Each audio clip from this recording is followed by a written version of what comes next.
Recognize the gentlelady from Georgia, Ms. Greene, for 5 minutes of questioning.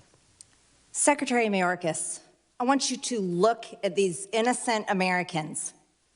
Do you see them? I do, Congresswoman. They are dead.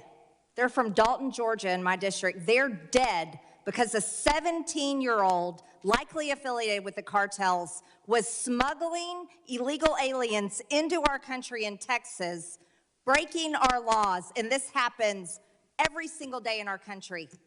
Earlier this week, 8 Republicans joined the Democrats and protected your job.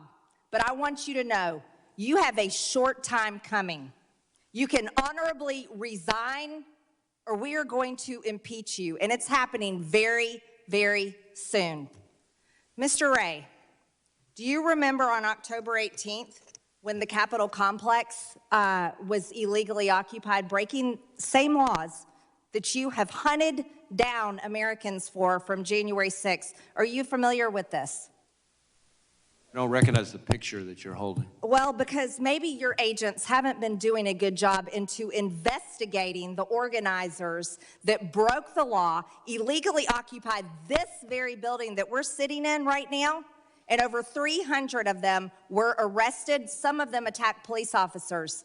I haven't seen on the news where the FBI is hunting them down with helicopters, tanks in the streets, raiding their homes with flashbangs, targeting these people, watching these people, throwing them in jail for them to stay in pre-trial in solitary confinement for years before they ever face trial. You want to know what this says? I'll tell you. This is one of the organizers' phones, and this is a chat, and it says at the top, Global Intifada.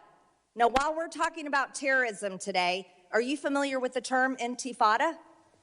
I've certainly heard the term. Do you know the definition? I'm not going to try to define it, but It means Arab uprising or jihad. Are you concerned about jihad in this country? I am, and I have consistently testified to that effect. Yes, but are you interested in using the FBI? You are the director of the FBI. Do you hunt down terrorists in our country, those that would be responsible for jihad?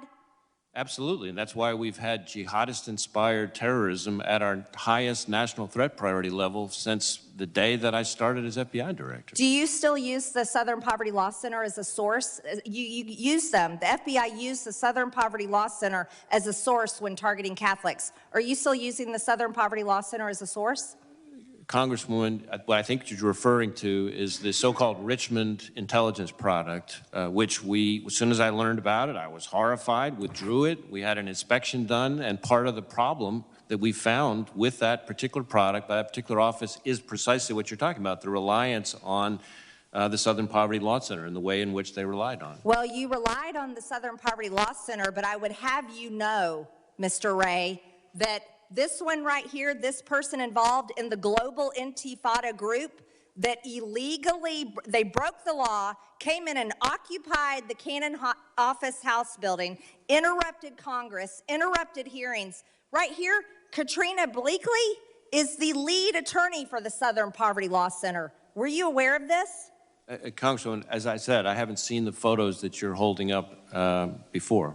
Maybe, well, I posted them on my Twitter account. It's public. You know, maybe I don't you guys spend a lot of time on Twitter. Well, you know, oh, I'm sure you do, because the Department of Homeland Security, organized with other offices, has censored many Americans, including myself. I'm not part of the Department of Homeland Security. Right, Mr. Wray, you should be interested in investigating terrorism.